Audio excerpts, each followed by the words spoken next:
Hey guys, it's your girl Kelly Crazy here. Before we even get into the intro, do me a solid, guys. This is a new channel and I need all the support I can get. So hit that subscribe button if you haven't subscribed to the madness of Kelly Crazy. Hit the like button, hit the share button, hit that little bell so you get notified when I upload new content and all that good stuff. And if we're on Facebook, hit the like button.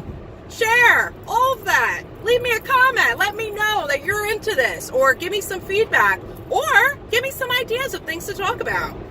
So, the topic of this little video is going to be called generational curses and what that means.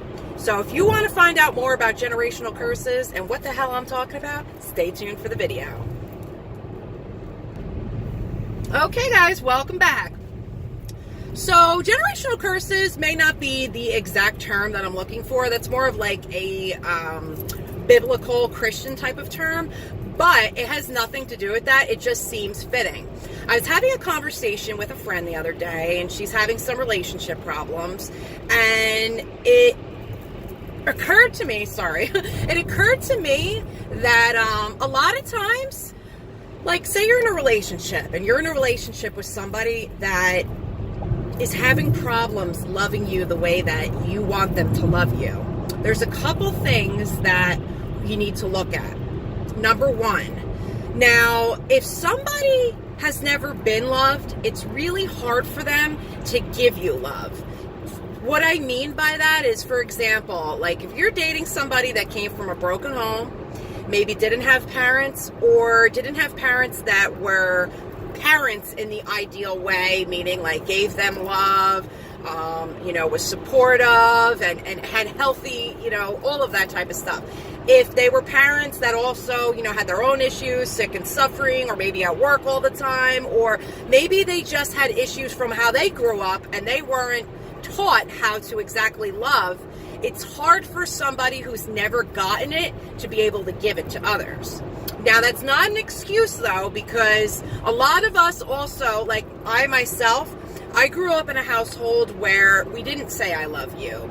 There wasn't a lot of hugs or kisses, all that type of stuff, because my mother wasn't raised in that type of household. Although my grandparents were amazing people, they weren't lovey-dovey like that, so they didn't do that to my mother. So my mother grew up in that type of way. It's not that my mother didn't love me, because I know she loves me, and I know she always loved me, but it was the way that she was raised. So then in turn, she raised me that way. My father, he was basically orphaned at an early age. So he didn't really necessarily have parental figures in his life. His mother was alive until he was 10, and his father really wasn't a present person in his life. And my father went through a lot of struggles. So for him to be able to give me the love that I felt that I should have gotten from a father, he just wasn't able to do it because he didn't receive it. However, when we are adults and we realize these things, there are ways to, work through it. So that's what I mean by, like, okay, I get it. Everyone has their backgrounds, and not everybody is able to do certain things because of what they grew up with or what happened to them. But when you become an adult and you recognize these things, but you still choose not to fix them or choose not to work on them, then it becomes your fault at that point. It becomes your fault for not being able to give love. Because if you're in your 30s or 40s and you're still going off on, I'm just broken, or I don't know how to do this, or I don't know how to do that, or I never got love, so that might have worked when you were a teenager, or even in your 20s when you're still figuring out life. But at this age, guys, we really need to get it together. And what I mean by getting it together is, if that is you, if you don't know how to love because you never received it, or you just have a blockage there because of things that happen to you, it is your adult responsibility to figure out what it is you need to do to fix that. Whether it's going to therapy, going to meetings, counseling, reading a self-help book, whatever it is. Because a lot of times what people do, and myself included, I did this for a long time, is I never talked about my problems. Because again, I grew up in a household where we didn't talk about anything. We stuffed it. So as an adult, if I had problems in a relationship, I just automatically thought men were mind readers. They knew what I wanted, and if they weren't giving it to me, it's because they were cruel. But the other thing I had to take into account is because I was a broken person, I attracted broken men. And so I can't expect a broken person to love me the way a whole person, a healthy person could. And so, like in the ruins of Narcotics Anonymous, they say 2 sickies don't make a wellie. And that is the damn truth. 2 broken people coming together, as much as you may see those memes and stuff like, 2 people come together and they work and they try to make each other better. Bullshit. If 2 broken people come together, they bring both their broken baggage and they both think that somehow it's magically going to get fixed because they're both broken people and now they're together and they're just going to ride or die. No, because what ends up happening in more cases than not is eventually when that new relationship fades and it fizzles and now you're into the comfortability, now the brokenness comes out. Now all the stuff that they did to court you and all the stuff like, being on your best behavior, that's all out the window. So now we're back into the broken behavior. They're not giving you what you want because they only could do that for a little bit because that's not really who they are. It might be who they want to be, but they're not capable of being like that full time, 24/7, because really they don't know how to be. It's about retraining your brain, reprogramming your brain, and it's hard work, and a lot of people don't want to do it. They'll put in the effort a little bit in the beginning, but once they think they've got you, then they relax. And then that's it. And then they go back to who they are, which is a broken person. And I'm a broken person too, so I'm not dissing broken people. But I put in a lot of work to fix myself. I've been to therapy. Sometimes I went to therapy 3 times a week for 3 different types of therapists. PTSD therapy, CBT therapy, talk therapy. I put in the work because I was tired of being broken. I was tired of attracting broken people. I was tired of constantly feeling broken, feeling let down, meeting a broken person and putting all my effort into trying to fix them because I didn't want to deal with my own reality. Because it's way easier to try to fix somebody else than try to fix yourself. And basically, I spent my entire 20s and 30s dating broken men, trying to help them and putting myself to the side. So that's why right now, these past few years, I've been focusing on me. And as you can see, it's been paying off. Like in September, I decided I'm not happy working in mental health. I'm not happy living in New York City. I want to go back into the beauty field. I want to do makeup. And I got to do whatever I got to do to get there. So I gave up my apartment. I gave up my comfortable job in the city. I moved back home to my family's house. And that took a lot too, and it was a lot of adjusting. It wasn't easy at first. But I had a goal in my mind. I had a goal that I wanted to go back into the beauty field. I wanted to do makeup. I wanted these things. So I had to do X, Y, and Z, like move back home, lower my bills, start at the beginning again, all of that stuff. And I did it, and I'm doing it right now. So normally, I spent my entire 20s and 30s because I always felt like, I need a boyfriend. Need a boyfriend because somehow that makes my life complete. No, what the problem is I was a broken person and I was looking for something or someone to make me feel complete. Something or someone to get me out of my head because when I was alone, I was thinking. And when I was thinking, it was not good. It was craziness. So even if I had a broken relationship with a broken man, it kept me busy. I was doing tons of things for them, and forget it. When they ended up in jail, that was like a full-time job. Going to the jails, visiting them, putting money on the books, sending letters, doing this, doing that. I focused so much on everybody else. So that's what I mean. Like 2 sickies don't make a wellie. Because even though I was becoming like the strong person in the relationship because I was trying to fix them, in the end, it's also a thing of, you try to fix people, you try to help people. Then I get let down because I'm doing all this fixing, running around trying to help people. And then when there's those few moments, few and short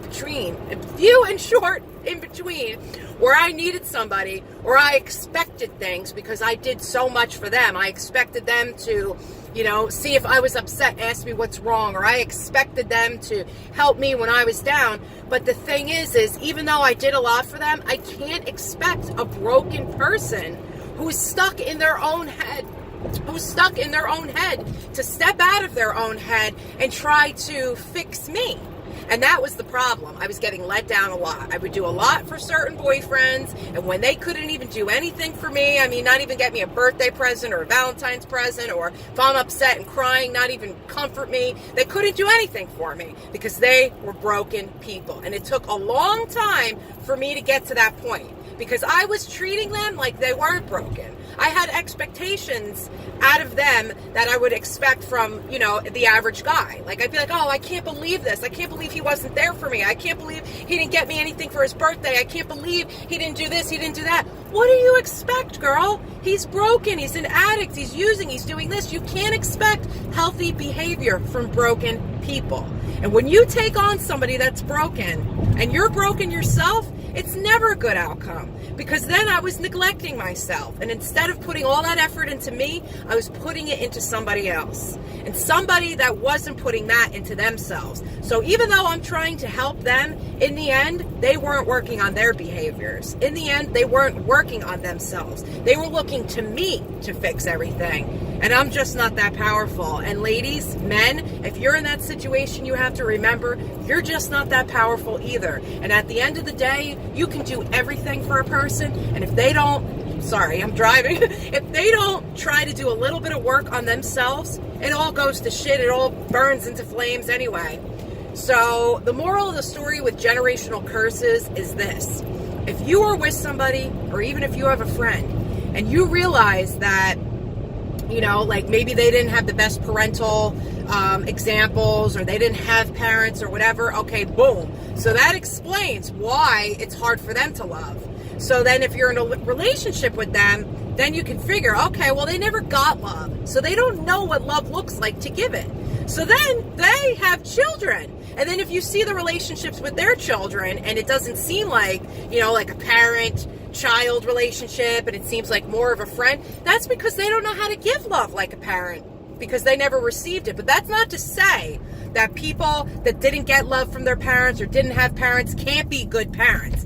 But they have to make that conscious decision that I'm not going to do what my parents did, or I'm not going to make my child feel the way I felt. So they consciously make that decision and they put the work towards being a good parent. Because I know a lot of people that didn't necessarily have the greatest upbringing, but they're amazing parents. So again, it's not an excuse. But what has to happen is if you're broken and you have issues and you had issues in your family, you have to try to say, you know what, today I'm going to break this generational curse. I am going to break what has happened from family to family. Because if you look at it and say, okay, this man, for instance, he had broken parents, whatever, and then if you look back in their family tree and their parents maybe had some brokenness in their family, and now this person's passing it down in their family, it'll keep going and going and going. Somebody has to break it at some point. Somebody has to say, no more. I'm not continuing this behavior, and I'll be damned if it happens to my children. It keeps continuing. So we need to break these generational curses, and we need to stand up and we need to say, I need better. I want better for myself. I want better for my family, and I want better for the person that I love. Or I want better for the person that I'm with because I want to be able to love them, but I don't know how. So it's about being honest, and it's about my camera being in focus. So it's about being honest, and it's about communication. That's first and foremost. So that's all for today, folks. I don't want to go on too long, and I hope I help somebody out, because all these years of therapy, I have a lot of knowledge under my belt, and I want to help people. That's all I want to do. I want to help people. This world, we suffer so much. It's time we get together and we help people. So, like I said, hit the like button, hit the subscribe button, leave me a comment, share, all that good stuff. I love all of you, and if somebody didn't tell you they love you today, I do love you, and I care for you, because we are all humans here on a human experience, and it's very hard, And if one person just smiles at another person, if one person just extends kindness to another person, that's all it takes. It's like a domino effect. But instead we get killing, cruelty, anger, resentment. We don't need this anymore, people. We deserve better as humans on this earth.